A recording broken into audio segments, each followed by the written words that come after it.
breaking news is that Tim Tebow has a new job. And I think it would be great to get him on the phone. I've been calling him, like, Tim, wake up. Answer your phone this morning, because we need to congratulate you. He's got his home number?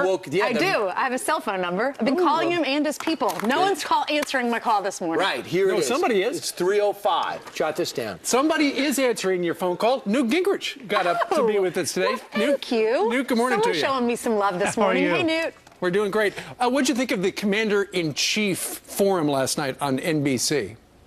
Well, I thought, first of all, it was a big victory for Trump and a pretty embarrassing moment for Hillary, who could not answer Matt Lauer and then turned around and couldn't answer a veteran who asked her basically the same question. And you can tell how bad the debate was last night for Hillary, because the New York Times today attacked Matt Lauer because he wasn't mean enough to Trump. So the left is now very upset that Matt Lauer didn't do his job. He didn't go in there on a one-sided basis, protect Hillary and attack Trump.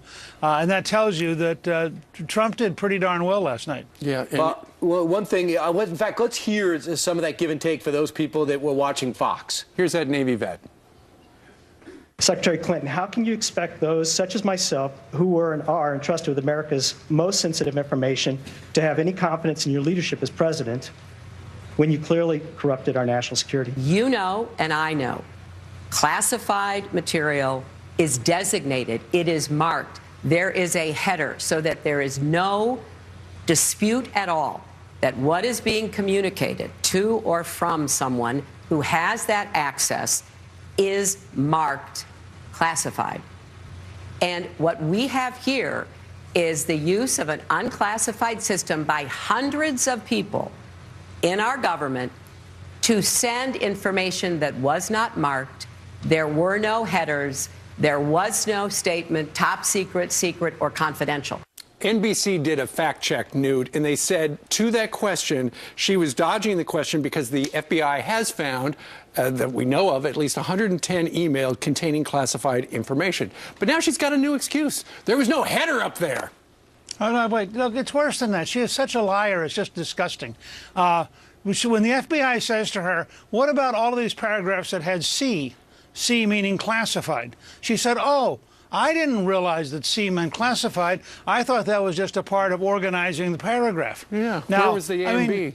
You know, the fact is she had, I think, 2,300 different documents that have C in the document itself, meaning classified.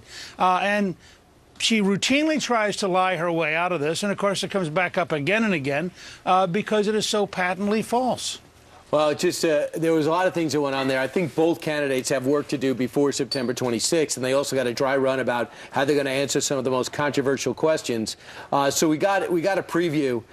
Just a quick thing. Among the Republican critics that Donald Trump has is Stuart Stevens. He came out and said basically if Barack Obama praised Vladimir Putin like Donald Trump did, he would have been asked to and compared him favorably to George Bush. He would have been told to drop out of the race. Do you buy that? I think it was George Bush who said he looked into Putin's eyes and saw his soul. So I think it's a little bit hard for Stevens to draw that analogy. The fact is, what Donald Trump said, I believe, was that Putin had said Trump was brilliant, and Trump said, that's fine. If you want to say I'm brilliant, why would I complain? Yeah. Let's talk about I think that's it. Listen, and someone has to call me brilliant. You think I'm going to go make a fight over it? Right. I mean, Ainsley did in the break. Brian wants you to tell him how good he is at cornhole over and over and over. He likes all the praises. I wouldn't mind brilliant. Let's talk about the debates, because we've got Brian's a brilliant writer about history. All right, thank you. Yes, he is. We have 18 more days until the first debate. Everyone's on pins and needles. We're so excited to see what really happens. How is Donald Trump preparing? I know you've compared him to Babe Ruth. What do you mean by that, and how is he preparing? Well, I think it's very important to remember Babe Ruth was a great game player. He's one of maybe the best all-around baseball player in history, a guy who was both a pitcher and home run king. But Ruth was not a great practice athlete. He got a lot of extra adrenaline when it was a real game and something was at stake. Trump is a lot like that. He doesn't practice a whole lot. That's not his thing. But he listens carefully. You could tell that last night. You could tell it in his national security speech yesterday, which was, I think, very impressive and very thoughtful. And my guess is that what you're going to get is Donald Trump's going to come in ready, but he's going to come in as Donald Trump, relaxed, cheerfully looking forward to it. Hillary will prepare, memorize, study, have 27 different strategies lined up. She'll practice with 19 different people. And none of that will matter, because who are you going to recruit to pretend they're Donald Trump? Imagine you're Hillary Clinton. You say, I want somebody to come in here and pretend they're Donald Trump. It's impossible. There is no other Donald Trump than Donald Trump. They won't work. Mark Cuban says he's waiting for the call. He would do it.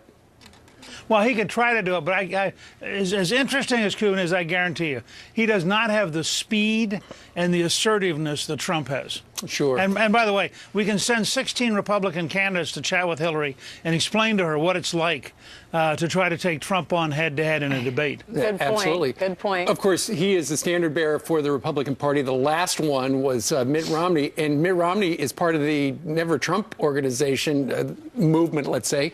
He sent this tweet out, Newt, yesterday. Want to get your impression. He said, I hope voters get to see former GOP governors Gary Johnson and Bill Weld on the debate stages this fall. Well, of course, they're not running on the Republican ticket. They're libertarians. So what's he saying? Don't vote for Trump, obviously.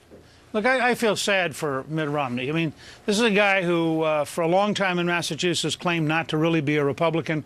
When he ran against Teddy Kennedy, he said he wasn't for Bush and Reagan in the 1980s. He said he wasn't for the contract with America. Then, for a brief shining moment, he was very Republican. Then it didn't work. Now he's back to not really being a Republican. I mean, he must have a very sad, confusing life in that sense. I think we're down to a simple choice. Do you want Hillary Clinton to be president, pick a radical Supreme Court, bring all the corruption into the White House, or not? If you don't want her to do that, you only have one alternative that makes sense. That's Donald Trump. Everything else is silly. And in this case, Mitt Romney's just being silly. If he loses, do you blame the Never Trump movement on the right if Donald Trump loses? No. Look, I think Donald Trump has an obligation to campaign well enough to win, and I think based on how the polls are moving, Donald Trump's going to win. And at that point, Hillary Clinton can blame whoever she wants to. I think the great shock for the old Republican establishment is that there's a new national populist movement that's real.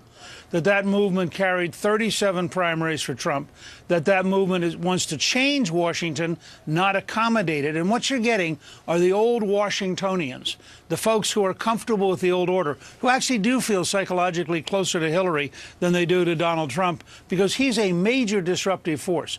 He wants to actually change this city, and all of the folks who are in the Never Trump movement are kind of in the, but gee, I've done all right here, and I feel good about it. When I go to the club, I meet my friends, even if they're Democrats.